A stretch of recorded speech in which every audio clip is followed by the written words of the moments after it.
మేడ్చల్ జిల్లా పోచారం మున్సిపాలిటీ పరిధి నారపల్లి దివ్యానగర్లో హైడ్రా కూల్చివేతలు చేపట్టింది. ఇక్కడి లేఅవుట్స్లో రహదారికి అడ్డుగా నిర్మించిన ప్రహరీ గోడలను సిబ్బంది కూల్చివేశారు. స్థానికుల ఫిర్యాదు మేరకు ఈ నెల 8న హైడ్రా కమిషనర్ రంగనాథ్ దివ్యానగర్ లేఅవుట్స్ను పరిశీలించారు. అక్రమ కట్టడాల నిర్మాణంపై ఆరా తీశారు. అధికారులు సర్వే చేసి ప్రభుత్వ స్థలంలో ప్రహరీ నిర్మించారని గుర్తించారు. తాజాగా ఇవాళ వాటి కూల్చివేతలు చేపట్టారు. పలు కాలనీలకు నివాస ప్రాంతాలకు వెళ్లేందుకు అవకాశం లేకుండా నిర్మించిన దివ్యానగర్ లేఅవుట్ చుట్టూ ఉన్న ప్రహరీని తొలగించారు.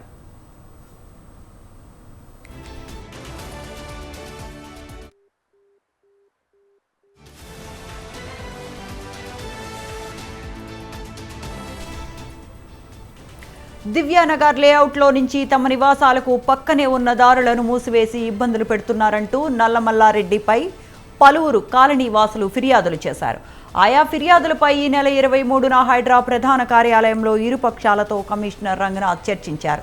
దారులు మూసివేయటంతో కాకుండా లేఅవుట్లలోని తమ ప్లాట్లు అమ్ముకోలేని పరిస్థితి ఉందంటూ పలువురు ఆవేదన వ్యక్తం చేశారు. ఈ క్రమంలో హైడ్రా చర్యలు చేపట్టింది.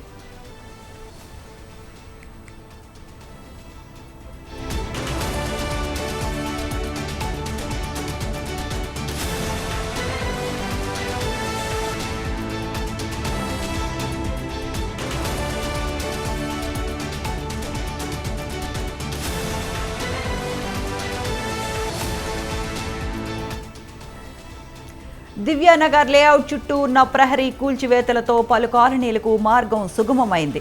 కాగా రంగారెడ్డి జిల్లా పోచారం మున్సిపాలిటీలో దివ్య లేఅవుట్ మొత్తం విస్తీర్ణం 200 ఎకరాల వరకు ఉంటుంది. ఇందులో మొత్తం 2218 ప్లాట్లు వేశారు. ఈ ప్లాట్లలో 30% నల్లమల్లారెడ్డివేనంటూ స్థానికులు సమాచారం ఇచ్చారు. ప్లాట్ యజమానులను బెదిరించడమే కాకుండా సర్వే నెంబర్ 66లో 6.06 ఎకరాల ప్రభుత్వ భూమిని కూడా నల్లమల్లారెడ్డి కబ్జా చేశారని స్థానికులు ఫిర్యాదు చేశారు.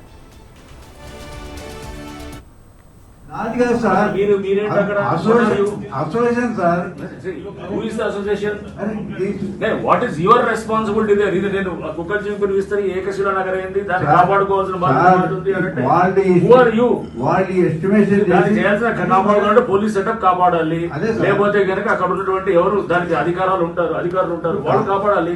కాపాడకపోతే వాడు వస్తారు. సందర్భం పూర్తి అయింది. ఇది ఎందుకు వచ్చింది ఆ ఇష్యూ అని అంటే, వాళ్ళు గుడిసెలు వేసిన తర్వాత గుడిసెలు తీసేసిన వీళ్ళు అసోసియేషన్ వచ్చి తీసేసిన తర్వాత గవర్నమెంట్ ఏమంటే ఏంటంటే ఆ బిఎస్ఎల్ కోర్టులో ఆర్డర్ తీసుకొని కాంపౌండ్ వాళ్ళు పెట్టింది. కాంపౌండ్ సార్ ఏమనుకోదు మధ్యలో వచ్చాను సార్. ఈ పాయింట్ మీద మాట్లాడుతున్నాం సార్. ఆ అగ్రిమెంట్ తయారు చేసినప్పుడు కొత్తగూడెంలో ఒక కంపెనీ సెక్రటరీ, ఒక వెంకటరామయ్య ఒక బాలసుబ్రహ్మణ్య ఆఫీసరు, ఈ ఐదర్ గారి మధ్య తయారు చేశాం సార్. కొత్తగూడెంలో ఆఫీసర్కి వచ్చింది. ఇక్కడికి వస్తే కొద్దిగా చేంజ్ అయింది అగ్రిమెంట్.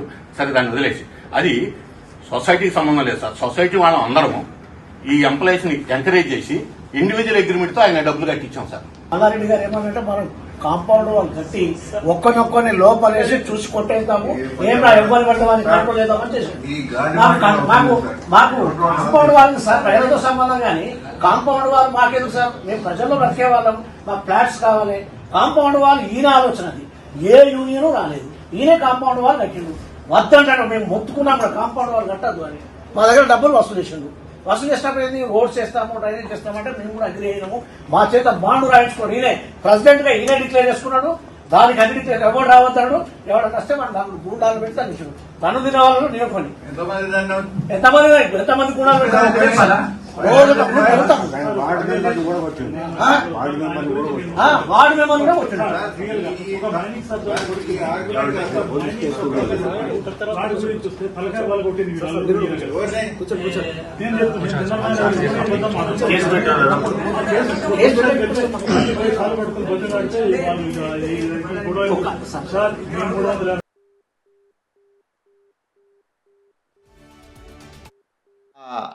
రిజిస్ట్రార్ ఆఫీసులో 1893 బుక్లో 361 పేజీ నుంచి 378 పేజీ వరకు వారు దాంట్లో ఎక్కించారు. 1993లో దానికి 9351 అనే సీరియల్ నెంబరు ఇచ్చారు. అయితే గౌరవ నల్ల మల్లారెడ్డి గారు, నీ భూమి లేదు, నువ్వు అక్కడికి పోలేవు, నిన్ను మేము పోనివ్వం, నీకు వేరొక ల్యాండ్ ఇస్తాం, అయితే చాలా పెద్ద మొత్తంలో నువ్వు డెవలప్మెంట్ ఛార్జెస్ నువ్వు మాకు కట్టాలి, అప్పుడే వేరొక ల్యాండ్ ఇస్తాం, అయితే రిజిస్ట్రేషన్ ఛార్జెస్ కూడా నువ్వే పెట్టుకోవాలి అని అన్నారు. నా భూమి దగ్గరికి నన్ను పోనివ్వలేదు, దాని చుట్టూరా మనుషులు కాపలా ఉండి నన్ను నా భూమిని చూసుకోకుండా ఆటంకపరిచారు. మా దగ్గర మనిషికి ఒక్కంటికి 1,20,000 చొప్పున వసూలు చేసి మాకు డ్రైనేజీ, మా తర్వాత రోడ్లు, తర్వాత కరెంటు అన్ని వసతులు ఏర్పరుస్తానని చెప్పి మా దగ్గర డబ్బులు వసూలిస్తున్నాక మమ్మల్ని మోసగించి చుట్టూ ప్రహారీ గోడ నిర్మించారు. ఈ ప్రహారీ గోడ నిర్మించి 2 గేట్లు మాత్రమే పెట్టి మేమెవరిని మా ప్లాట్స్ చూడడానికి వచ్చినా ఎవరిని రానియకుండా గార్డ్స్ని పెట్టి వచ్చిన వాళ్ళందరినీ కొట్టడము, తన్నడము జరిగింది. ఒకసారి నల్లమల్లారెడ్డి గారు మా అందరినీ మీటింగ్ పెడితే అందరం లోపల ఉన్నప్పుడు ఒక అమెరికన్స్ ఒక అమ్మాయి ఫ్లాట్లో ఎంటర్ అవడానికి గేట్లో ఎంటర్ అయితే ఎందుకని అడిగితే ఆమె నువ్వు ఎంటర్ కానిప్పుడు గట్టిగా మాట్లాడినందుకు ఆమెను తీసుకుపోయి ఆయన నల్లమల్లారెడ్డి గారు తన కూతురు వయసైన ఆ పాపను బంధించి 6 o'clock వరకు ఆమెను చాలా నానా రభస చేశాడు. కానీ మా అందరికి తెలియడంతో మేమందరం మీటింగ్లో ఉన్న వాళ్ళందరం ఇది మంచి పద్ధతి